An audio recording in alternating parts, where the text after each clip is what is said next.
आमदार रोहित पवार आपल्यासोबत आहेत. ते सध्या आझाद मैदान आलेले आहेत. रोहित दादा, सध्या आझाद मैदान आलेला शिक्षकांची भेट घेतलेली आहे. काय नक्की बोलणं झालं, काय मग? हे बघा, गेल्या वेळेस इथेच एक फार मोठं आंदोलन झालं होतं शिक्षकांचं. त्यांचं म्हणणं की प्रचलित पद्धतीने टप्पावाढ जी आम्हाला मिळायला पाहिजे ती मिळत नाही. आम्हाला सारखं आंदोलन करावं लागतं, उपोषण करावं लागतं.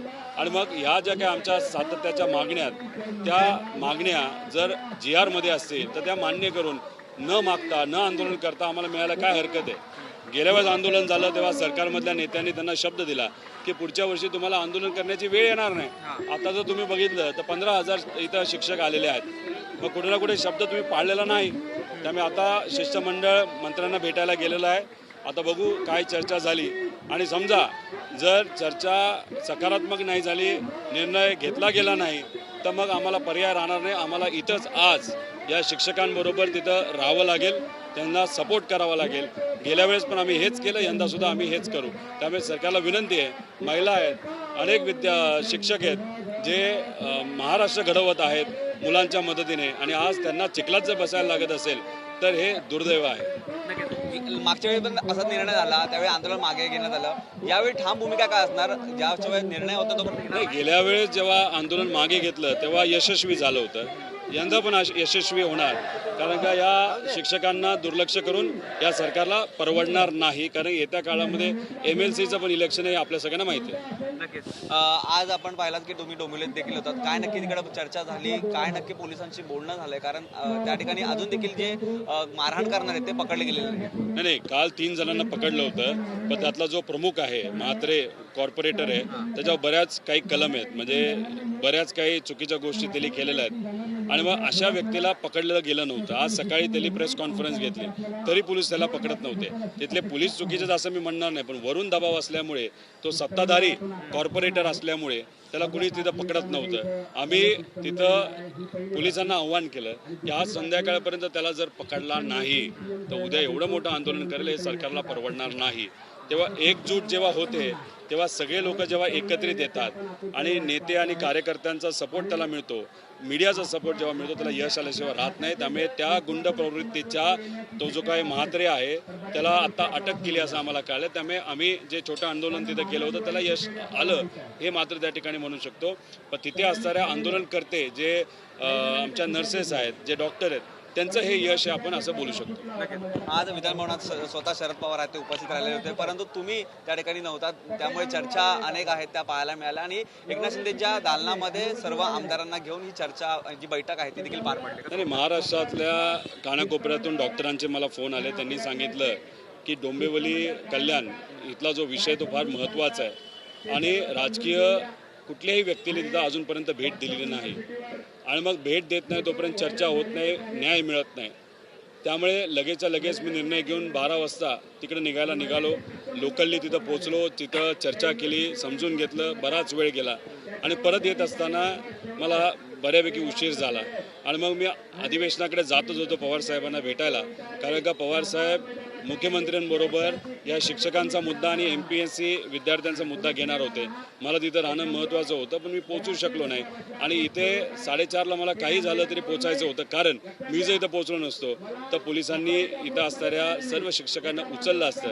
त्यामुळे काही लोक म्हणतात रोहित पवार वेगळी चूल मांडतो, तसं नाही. इथं असणाऱ्या गरीब शिक्षकांची जी चूल ज्याच्यात पाणी हे सरकार घालतंय ते वाचवण्यासाठी मी इथं या आंदोलनाला पाठिंबा देण्यासाठी आलेलो आहे. पवार साहेबांची चर्चा झाली ह्या संदर्भात, तुम्ही इकडे आंदोलनामध्ये येत आहे? काल माझी चर्चा झालेली आहे. काल मी स्वतः पवार साहेबांना भेटलो. शिक्षकांचा मुद्दा, त्यांचं डेलिगेशन तिथं आलं होतं, MPSC विद्यार्थ्यांचं डेलिगेशन आलं होतं, चर्चा झाली. मी वेळेवर येईल असं त्यांना सांगितलं, पण शेवटी पाऊस, लोकल, तिथं लोकांशी बोलणं, चर्चा करणं, पोलिसांशी बोलणं ह्यात थोडासा वेळ झाला.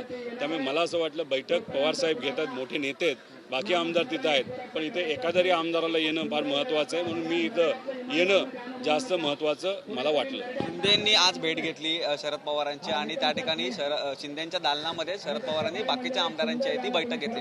कसं बघता या? पवार साहेबांसारखा मोठा नेता आल्यानंतर आणि त्या नेत्याकडे बघून हे सर्व इतर नेते घडलेले आहेत. त्यामुळे कुठलाही मोठा नेता जो सत्तेत आहेत तो पवार साहेबांनी विनंती करणार, चला साहेब माझ्या दालनात जाऊन आपण बसू. आणि मग पवार साहेब आलेत तर आमचे आमदार त्यांच्या अवतीभोवती राहणार. मग पवार साहेबांनी एकटा हात घेऊन बाकी आमदारांना तर बाहेर ठेवणार नाही.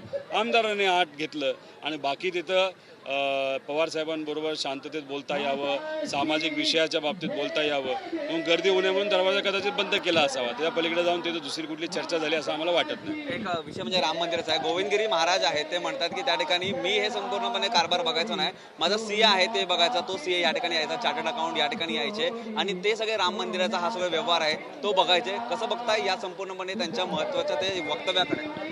म्हणजे उद्या जाऊन कोणाचा तरी आपण मर्डर केला आणि फक्त आपण तिथं उभं आहे आणि तुम्हाला सांगितलं धर बंदूक आणि मार गोळी, मग तुम्ही काय जबाबदार नाही का? म्हणजे तुम्ही त्या पदावर बसलाय, तिथं तुम्ही त्या पदाचा सगळा मान सन्मान घेताय.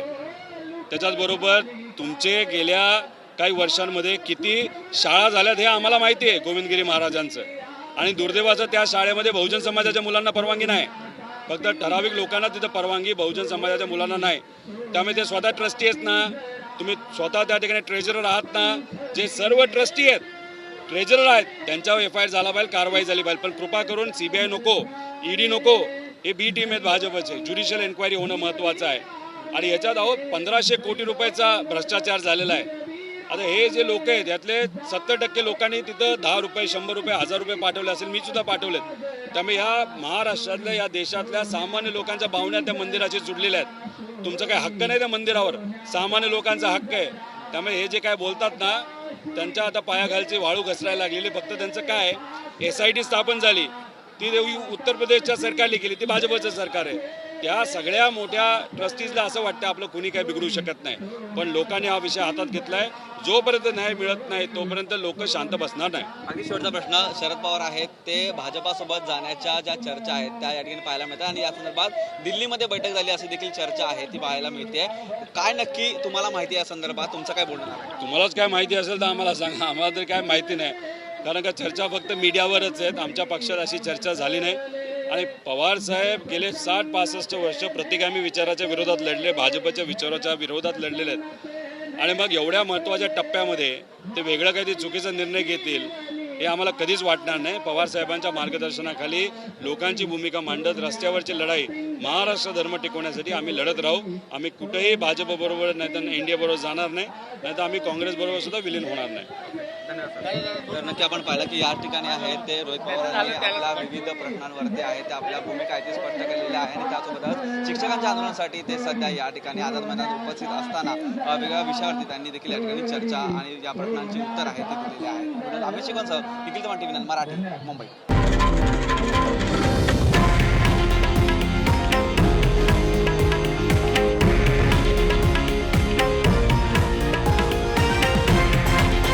हे आहे देशातील नंबर 1 न्यूज नेटवर्क आणि आपण पाहत आहात TV9 मराठी, एकमेव.